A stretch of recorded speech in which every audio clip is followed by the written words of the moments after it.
Hello લવરિયા, welcome to Shweta Jain official નામની YouTube ચેનલમાં હું તમારા બધાનું હાર્દિક સ્વાગત કરું છું. કેમ છો મારા પ્યારા લવરિયાઓ? યુટ્યુબ ચેનલમાં પહેલી વાર આવ્યા છો ડબલ મિનિંગ જોક સાંભળવા તો ચેનલને લાઈક, શેર અને સબસ્ક્રાઇબ કરી નાખો. ચલો ભાવલા, આપણે શરૂઆત કરી. સુહાગરાતના દિવસે બિલ્ડર હતો. બિલ્ડરની સુહાગરાત કેવી હોય સમજજો. આમ આદમી કરતા અલગ જ હોય. ઈ કે તારા હોઠ ગાર્ડન જેવા છે, તારું ફિગર ડુપ્લેક્સ જેવું છે. એની ઘરવાળી બોલી, હવે ખોદકામ કરવાનું શરૂ કરો કે ઈ પણ મજૂરોને બોલાવો, અને તારી બિલ્ડરની ભાષા અહીંયા ન વાપરતો, ચૂપચાપ સુહાગરાત મનાવ. ભાવલાની ઘરવાળીને છોકરો આવ્યો એટલે બધા સગા સંબંધીઓ ભેગા થઈને એમ કીધું કે ભાવલાએ પ્રેમ લગ્ન કર્યા છે તો આ એના દીકરાનું નામ લવ રાખજો, લવ. હવે એના દાદી બહુ ખુશ થઈ ગયા.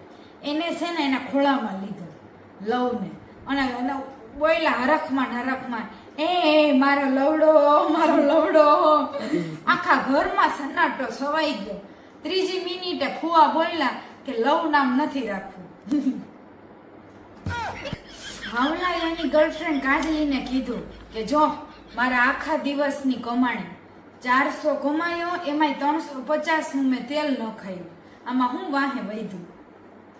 ભૂરી બોલી કે ભાવલા, આખા દિવસની મારી કમાણી જો 2000 અને તેલ પણ એને જ નાખ્યું.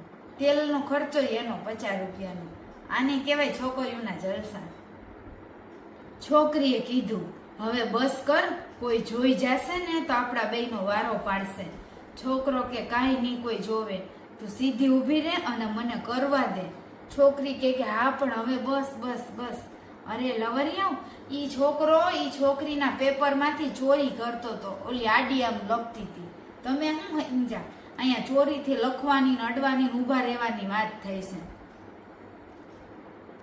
ભાવલાની ગર્લફ્રેન્ડ કાજલીએ કીધું કે આજે હું વાડીમાં હંતાઈ જાઉં છું, જો તું મને પકડી દઈશ ને તો આજે હું તને કરવા આપીશ ટપાટપ.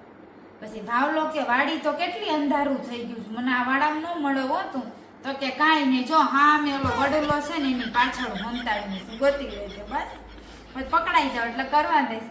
ભાવલો કે કરવાનો શરો તો તને છે હો બાકી. કાજલીએ કીધું ભાવલા, આજે મને વાડામાં બોલાવીને એવી રીતે કર કે મારા ચૂથડા બોમ્બની જેમ ઉલડી જાય. તરત ભાવલાએ કીધું આ મારે નીચે છે ને કેળવું છે, કોઈ અણુ બોમ્બ ફિટ કરીને આમ જવા દઉં તારી અંદર ચીથડા ઉડાડું. આવું મારથી નહીં થાય, ઘર ભેગીની થઈ જા. હવસની પૂજારણ. લાલો પીપળાના ઝાડ હેઠે બેઠો તો, ત્યાંથી એના કાકા દોડમ દોડ નીકળ્યા. લાલો કે કાકા દોડમ દોડ ક્યાં જાવ છો? તો કે અરે તારી કાકીને ઉપડું છે. લાલો કે કાકા તમારી કાકીની ઉંમર તો જોવો, 60-70 વર્ષે તમને ઉપડે એટલે દોડી કરો છો.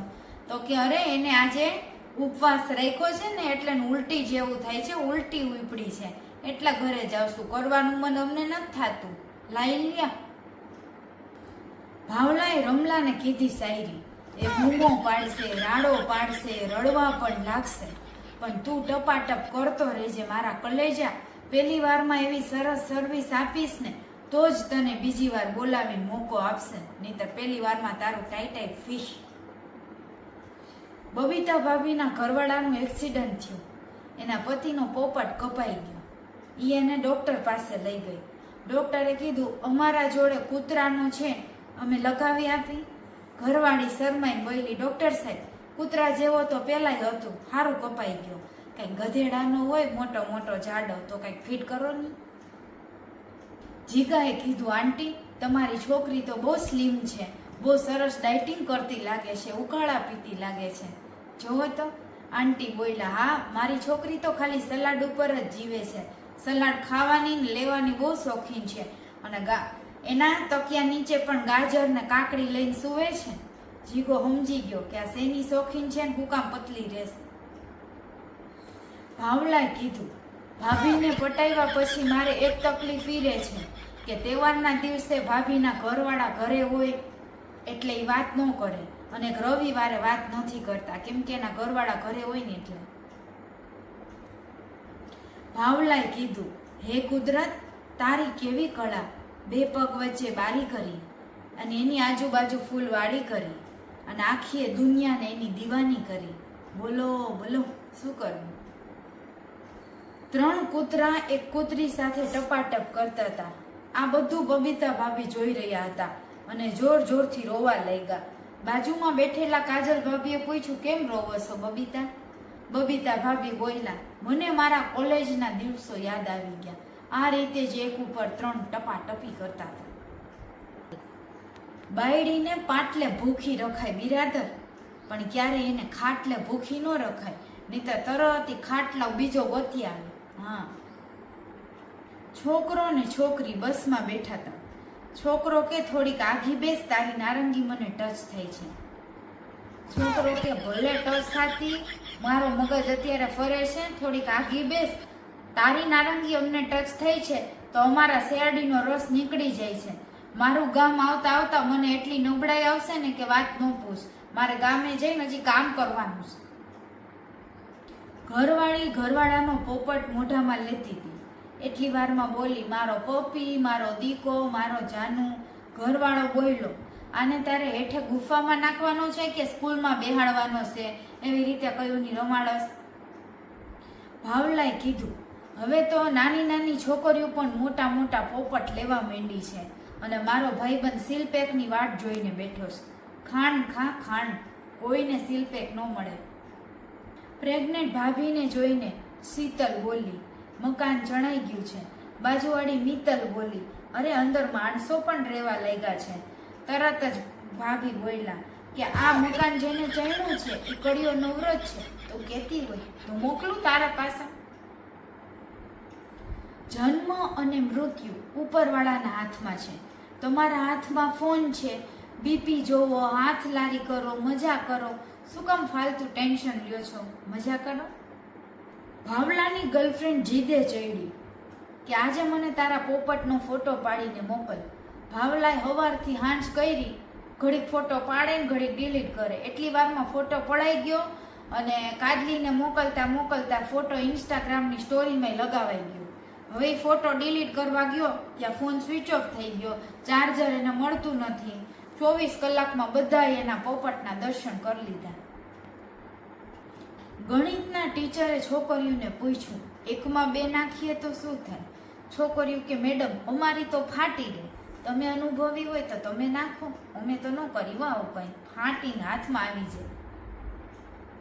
સલમાન ખાને કીધું, આજ કુછ તૂફાની કરતે હે. બાજુવાળો બોલ્યો, રિતિક રોશન, એક ઘરમાં બાયડી લઈ આવી પછી રોજ તારા ઘરમાં જ તૂફાન થશે. પત્નીએ કીધું, ચલો ઉઠો, હવે 10 વાગી ગયા. ઘરવાળો બોલ્યો, નહીં, ઉઠવાનું મન જ નથી થતું. તું એવું કંઈક બોલ ને કે મારી આંખ તરફ ખુલ્લી જાય. ઘરવાળી બોલી, ગઈકાલ રાત્રે 2 વાગ્યા સુધી જે છોકરી યારે વાત કરતા હતા ને એ છોકરીનું ફેક આઈડી મારું જ છે, હું જ હતી. આટલું શું બોલી કે ઘરવાળાની આંખ ખુલી ગઈ, ઉઠી ગયો. ભૂરાએ કીધું, જીગા તને ઓલી પેલી રિંકલ યાદ છે? જીગો કે હા, ઓલી પેલી જ ને જેને બહુ મોટા મોટા સંતરા હતા, આગળ નારંગી હતી, 6 બોયફ્રેન્ડ રાખતી હતી. ભૂરો બોલ્યો, ડોફા એ મારી અત્યારે ઘરવાળી બની ગઈ છે, બોલવામાં ધ્યાન રાખ. જીગો કે તારે પહેલા કહેવાય ને. ઘરવાળો ઈડલી બનાવતો હતો. ઘરવાળી કે આટલી સરસ અને મોટી ઈડલી કઈ રીતે બનાવો છો? હમણાં તો મારા પાસે ઈડલીનું મશીન પણ નહોતું, ઢોકળિયું પણ નહોતું. ઘરવાળો બોલ્યો, ઈ ઓલા તારા કબાટમાં પડેલી પેડેડ બ્રા છે ને ઈ હું લઈ આવ્યો છું, ઈ મેં વચ્ચેથી કાપી નાખી અને જો સરસ બનાવું છું. ઘરવાળી ન્યા રોવા માંડી. બિચારીની 2000ની બ્રા હતી. દિવ્યા ભાભીએ કીધું, કાળી ધોળી નહીં જોવાનું, ગુલાબી ને એવું નહીં જોવાનું, જે મળે ને એ ઝાપટી જ લેવાનું અને મજા જ કરી લેવાની. એકવાર દિવ્યા ભાભી એક્ટિવા ઉપર બેઠા હતા. ભાવલો ત્યાંથી આવ્યો ને કે ભાભી મને રાઉન્ડ મારવા આપો ને. તો દિવ્યા ભાભી કે આલે લે ચાવી, સોનું પેટ્રોલ પુરાવતો આવજે, રાઉન્ડ મારી આવી. તો કે હું આ રાઉન્ડનું નહીં, હું હાંજે પછી બીજો રાઉન્ડ મારી જાય. પછી દિવ્યા ભાભીને ખબર પડી કે આ કી રાઉન્ડની વાત કરતો હતો. દિવ્યા ભાભી કે આવો ને આવો, રાઉન્ડ મારવાના ઘીરે જ છે, જામ. દિવ્યા ભાભી એકવાર સાડીની દુકાને ગયા. સાડીવાળાને કીધું કે આમાં એ કોઈ કાણું તો નથી ને? દુકાનદારે કીધું તમે મને એક કાણું બતાવો, હું તમને 2 સાડી ફ્રીમાં આપી દઈશ. સાલું દિવ્યા ભાભીને પછી સમજાણું કે આ કી કાણાની વાત કરતો હતો.